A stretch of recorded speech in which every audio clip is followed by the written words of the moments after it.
Thank you sir.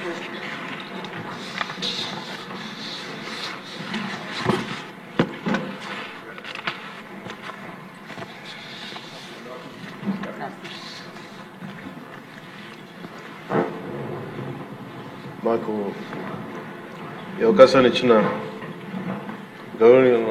గౌరవనీయులైన సభాపతి గారికి కృతజ్ఞతలు తెలియజేసుకుంటూ, గౌరవ ముఖ్యమంత్రి గారికి కూడా నమస్కారాలు తెలియజేసుకుంటున్నాను. జిఎస్టీ సంస్కరణ మీదుగా ఆంధ్రప్రదేశ్ శాసనసభలో జరుగుతున్న ఈ చర్చలో భాగంగా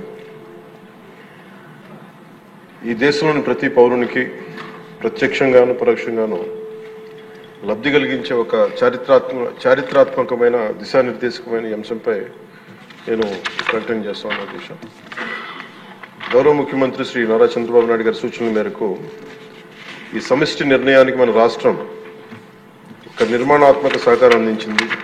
ఇటీవల కాలంలో జిఎస్టీ పన్నుల విధానంలో చోటు చేసుకున్న అతిపెద్ద సంస్కరణలలో ఒకదానికి రాష్ట్ర ప్రతినిధిగా బాధ్యత వహించడం నాకు చాలా గర్వకారణంగా ఉంది. గౌరవ ప్రధానమంత్రి శ్రీ నరేంద్ర మోదీ గారు 2025 ఆగస్టు 15న 79వ స్వాతంత్ర దినోత్సవ సందర్భంగా ఎర్రకోట నుండి చేసిన జిఎస్టీ 2.0 సంస్కరణల చారిత్రాత్మక ప్రకటన దేశ ప్రగతికి బాటలు వేస్తూ ఉంది. ఈ సంస్కరణలను ముందుండి నడిపిన గౌరవ కేంద్ర ఆర్థిక మంత్రి శ్రీమతి నిర్మలా సీతారామన్ గారి కృషి ప్రత్యేకంగా అభినందనీయం. జిఎస్టీ మండలి 56వ సమావేశంలో వాటిని ఆమోదించింది. గౌరవ ముఖ్యమంత్రి శ్రీ నారా చంద్రబాబు నాయుడు గారి రాష్ట్ర ఆదాయాలకు ప్రత్యేకించి అనేక సందర్భాల్లో ముఖ్యంగా జిఎస్టీ వచ్చిన తర్వాత గౌరవ ముఖ్యమంత్రి గారు ఒక సందర్భంలో అన్న మాటలు, రాష్ట్ర ఆదాయాలకి నష్టం కలుగుతున్నప్పటికీ కూడా సామాన్యుల ప్రయోజనాల కోసం విధానాన్ని మనం బలంగా సమర్థించాలని చెప్పి ఈరోజు వారు కూడా దీన్ని బలంగా సమర్థించారు అధ్యక్షతని.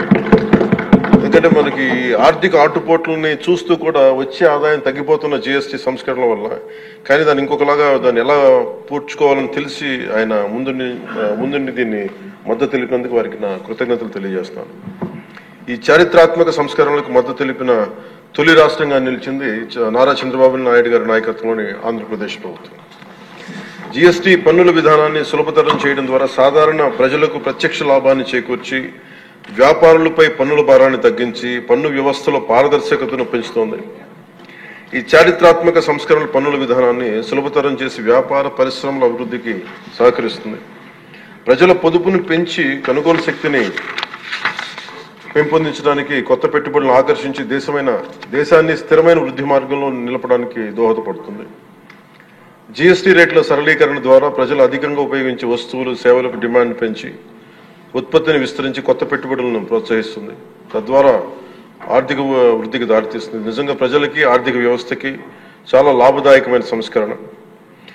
రంగాల వారీగా చూసుకుంటే ముఖ్యంగా రైతుల కోసం ట్రాక్టర్లు, వ్యవసాయ యంత్రాలు, పరికరాలు మరియు ఇన్పుట్స్ పై పన్నులు తగ్గించడం వల్ల సాగు వ్యవసాయ వ్యయాన్ని తగ్గించి ఉత్పాదకను పెంచుతాయి. తద్వారా గ్రామీణ ప్రాంత ప్రజల ఆదాయాలు పెరుగుతాయి. ఆధునిక సాంకేతిక పరికరాల వినియోగం ప్రోత్సహించడం ద్వారా వ్యవసాయ వృద్ధి మరింత బలపడుతుంది. తక్కువ ఆదాయ కుటుంబాల కోసం పాలు కానీ, పెరుగు కానీ, పన్నీర్ లాంటి నిత్యావసర వస్తువులపై పన్ను 5% నుండి 0% తగ్గించడం ద్వారా రోజువారీ వ్యయాన్ని తగ్గిస్తూ ఉంది. నిత్యావసరాలు నెయ్యి కానీ, వెన్న కానీ, వంట పాత్రలపై పన్ను 12% నుంచి 5% తగ్గించడం కూడా కుటుంబ బడ్జెట్లకి ఇది చాలా ఉపశమనం కలిగిస్తుంది.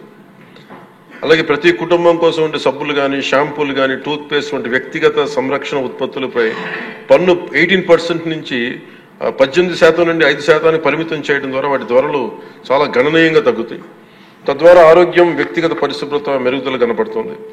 మధ్యతరగతి కుటుంబాల కోసం కార్లు, ఫ్రిడ్జ్లు, టీవీలు, ఎయిర్ కండిషనర్లపై పన్ను 28% నుంచి 18% తగ్గించడం ద్వారా వాటి ధరలు అందుబాటులోకి వచ్చి ప్రజల జీవన ప్రమాణాలు మెరుగుపడతాయి. అలాగే గృహ నిర్మాణానికి సంబంధించి సిమెంట్ పన్నుపై కూడా 28% నుంచి 18% తగ్గించడం ద్వారా గృహ నిర్మాణ వ్యయం తగ్గి సొంత ఇంటికల సాకారం అవుతోంది.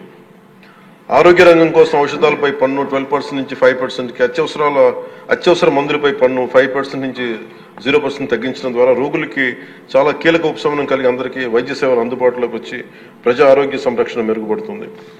ముఖ్యంగా బీమా రంగంలో జీవిత ఆరోగ్య బీమాపై పన్నుని 0%కి తగ్గించడం ద్వారా మరిన్ని కుటుంబాలు బీమా పొంది వారి జీవన ప్రమాణాలు మెరుగుపడితే వాళ్ళకి ఒక భరోసా ఇస్తుంది. ముఖ్యంగా ఎంఎస్సీల కోసం వ్యాపార ఉత్పత్తులు, మధ్యవర్తిత్వ సేవలపై పన్ను సరళీకరణ ద్వారా ఖర్చులను తగ్గించి పోటీ వాతావరణాన్ని పెంచుతూ ఉంది. త్వరితగతిన వెంటనే రీఫండ్ ద్వారా వ్యాపారులకు సమయానికి డబ్బు అందుబాటులో ఉండే వ్యాపారం, ఎగుమతులు, ఉపాధి అవకాశాలు పెరుగుతాయి. విద్యారంగం కోసం విద్యారంగానికి సంబంధించిన వస్తువులపై తక్కువ పన్నులు విద్యను మరింత అందుబాటులోకి తెస్తాయి. జీఎస్టీ 2.0తో భరోసా. ఈ సంస్కరణ ద్వారా ప్రజల చేతిలో ఉండే సంపద మరింత పెరిగి వస్తువుల వినియోగం పెరగడంతో పాటు నూతన పెట్టుబడులకు ప్రోత్సాహం లభిస్తుంది. తద్వారా ఆదాయ సేకరణ పెరుగుతోంది. వాణిజ్య పరిశ్రమలకి సంబంధించి జీఎస్టీ సంస్కరణ విజయవంతమైన అమలు సహకరించిన అన్ని వాణిజ్య సంస్థలు, వ్యాపార సంఘాలు, పరిశ్రమ సంఘాలకు ఆంధ్రప్రదేశ్ శాసనసభ హృదయపూర్వక కృతజ్ఞతలు తెలుపుతోంది. ప్రజలకు లబ్ధి చేరేలా చేసిన ఈ భాగస్వామ్యం సమగ్ర వృద్ధిలో సాధనలో కీలకం.